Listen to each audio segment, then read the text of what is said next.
যাই হোক, 1858 খ্রিস্টাব্দের মার্চের তৃতীয় সপ্তাহে স্যার হিউরোজের নেতৃত্বে ইংরেজ বাহিনী ঝাঁসিতে এসে পৌঁছয়।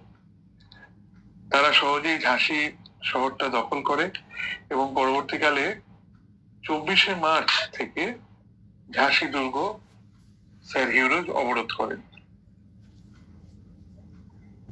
রানী লক্ষ্মীবাই ঝাঁসি দুর্গে অবরুদ্ধ হয়েও সাংঘাতিক এক যুদ্ধ চালাতে থাকেন। স্যার হিউরোজ এবং তার অন্যান্য সেনাপতিরা ভাবতে পারেননি যে রানী এতটা প্রস্তুতি নিয়ে রেখেছেন। তো এই সময় রানীকে যারা সর্বতভাবে সহায়তা করছিলেন তাদের মধ্যে অবশ্যই বলতে হবে খোদা বক্স, বাসারত আলী, গোলাম ঘাউস খান, লালাভাউ বক্সি, কাশিবাই, মতিবাই, দেওয়ান রঘুনাথ সিংহ, দোস্ত খানের মতো বিশিষ্ট সেনাপতিরা।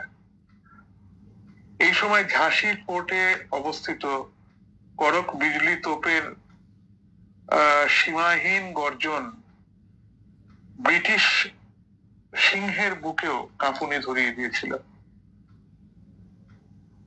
একটা সময় এমন চলছিল যে স্যার হিউরোজও বুঝতে পারছিলেন না যে তিনি ঝাঁসি দুর্গ আদৌ অধিকার করতে পারবেন কিনা। এতটাই শক্ত প্রতিরোধের মুখে ইংরেজ বাহিনী এখানে পড়ল। এর মধ্যে বলে রাখা দরকার যে ঝাঁসির রানী লক্ষ্মীবাইকে কিছুটা রিলিফ দেওয়ার জন্য তাঁতিয়া টুপি প্রায় 20,000 সৈন্য নিয়ে স্যার হিউরোজকে আক্রমণ করে বসলেন। কিন্তু স্যার হিউরোজ অত্যন্ত সুদক্ষ সেনাপতি ছিলেনই।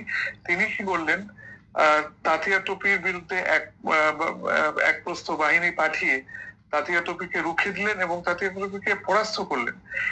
তাঁতিয়া টুপি হটে গেলেন সেখান থেকে। ফলে ঝাঁসি রানী লক্ষ্মীবাইয়ের পক্ষে আর কোনো বাইরে থেকে রিলিফ মারাত্মক ক্ষয়ক্ষতি কিন্তু এইভাবে ইংরেজদের হাতে ঝাঁসি চলে যাচ্ছিল না। তার একমাত্র কারণ ঝাঁসি দুর্গ এত মজবুত ভাবে তার মেরামতি রানী করেছিলেন যে শত সহস্র চেষ্টা সত্ত্বেও ইংরেজ বাহিনী কোনো দিক থেকে কেল্লার মধ্যে প্রবেশ করতে পারছিলেন। অবশেষে এক বিশ্বাসঘাতকের দেখা মিলল, যা ইংরেজরা ভারতবর্ষ অধিকারের ক্ষেত্রে বিভিন্ন সময় পেয়ে এসেছে। এই বিশ্বাসঘাতকদের সহায়তা এখানেও মিলল। তো 10 দিন অক্লান্ত যুদ্ধের পর ঝাঁসি রানী বুঝতে পারলেন যে দুর্গ তার পক্ষে রক্ষা করা সম্ভব নয়।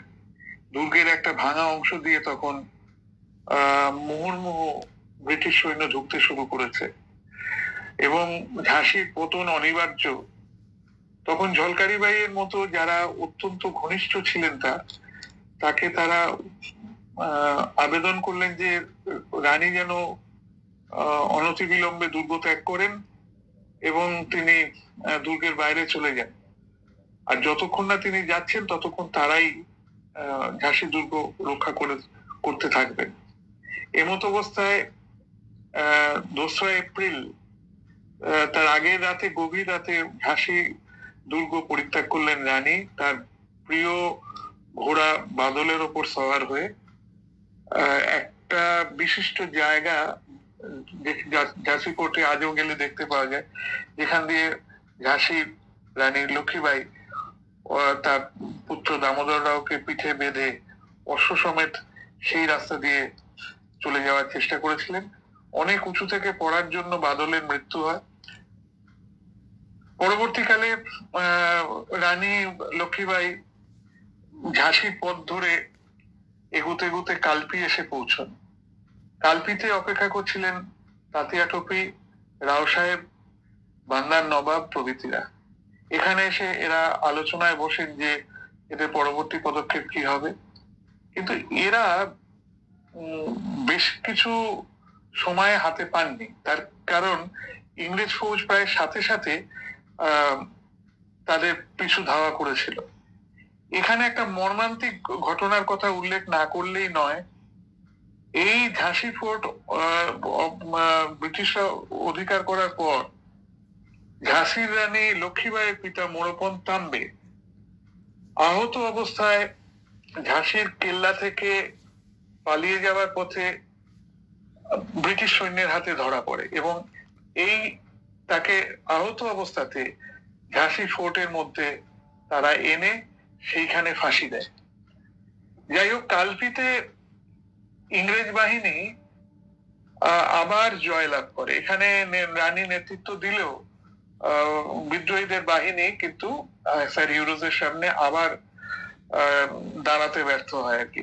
এরপরে বাধ্য হয়ে তারা গোয়ালিয়রের পথ ধরেন।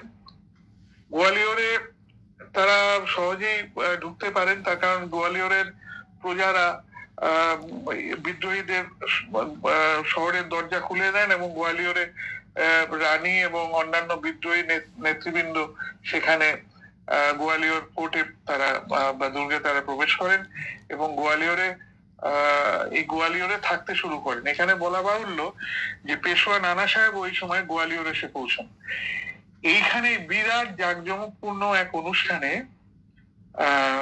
পেশোয়া নানা সাহেবকে আবার পেশোয়াত্ব তার ক্ষমতা ফিরিয়ে দেওয়া হয়। এই বিদ্রোহীরাই তাকে আবার পুনরায় পেশোয়া পদে নিয়োগ করেন এবং তার ভাইকে গোয়ালিয়রের গভর্নর হিসেবে করেন, রাও সাহেবকে নিযুক্ত করেন। কিন্তু ব্রিটিশ বাহিনী কিন্তু এদের ছাড় ছিল না। 17ই জুন কোটাকি সরাই, এই অঞ্চলটা হচ্ছে গোয়ালিয়রের খুব কাছে একটি অঞ্চল, সেই অঞ্চলে ব্রিটিশ ফৌজ আবার এসে জমায়েত হয়। এখানেই রানী কিন্তু তার শেষ লড়াইয়ের স্থান নির্বাচন করেন। তিনি বলতে পারি যে রানীর এটাই ছিল শেষ লড়াই।